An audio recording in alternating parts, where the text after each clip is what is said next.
Loateny dia misaotra an'Andriamanitra fa nomeny izao andro tsara sy mahafinaritra androany izao na dia ao anatin'ny orana satria tanteraka atsakany sy andava amin'ny fandaharam-potoana izay nomanin'ny fiangonana. Ny zavatra voalohany ny saorana manokana an'ireo komity mpiangonana izay niara-ny salahy tao anatin'ny 3 taona lasa. Maro ny ezaka vita, maro ny zavatra natao ka dia isaorana an'Andriamanitra noho ny fahafoizatenan'izy ireo tamin'ny fandraisany an-tanana, fandraisany adidy ary ny velomany izay batemin'ny raisiny izay.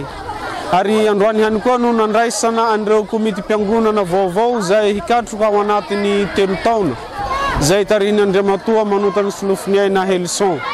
Ary efa isaorana azy ireo sahary tamin'ny fahavononana, tamin'ny fanekena ary indrindraindrindra ny handraisany an-tanana avy hatrany ny asa fikatrohana eto amin'ny paroasy satria maro ny ezaka, maro ny tanjona izay tianao tratrarina ka anetanana ny tsirairay mba hiara-misalahy hanao soroka miara-milandra, tongotra miara-mamindra ary mba hampanjaka izay asa fitoriana ny vaovao mahafaly eto amin'ny paroasy izay.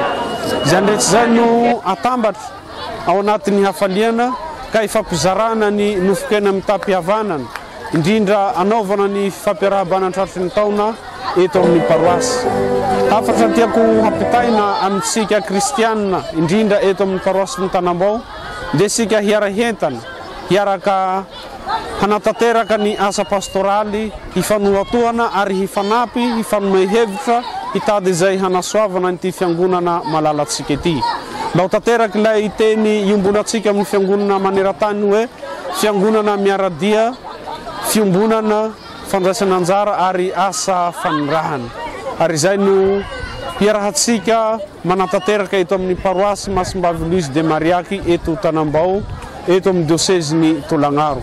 Makasitraka atsika rehetra ary makatelona mba ho elavelona ary isika mianakavy.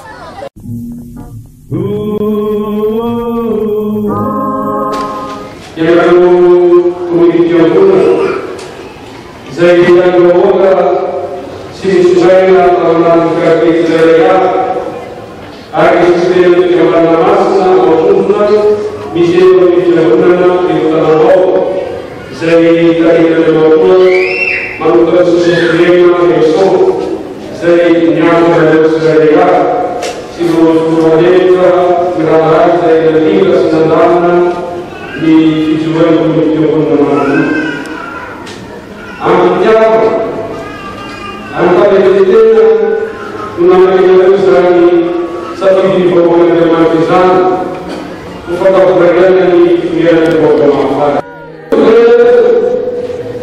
Faham atau bagi jalan Katolik, karena sudah ada orang mereka yang berbeda dengan Yesus Tuhan. Mari ikut saya.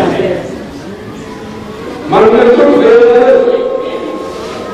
pada yang memperoleh kerana si zaitun itu, pagi lagi zaitun naik ke bawah, kami katakan nama bawah.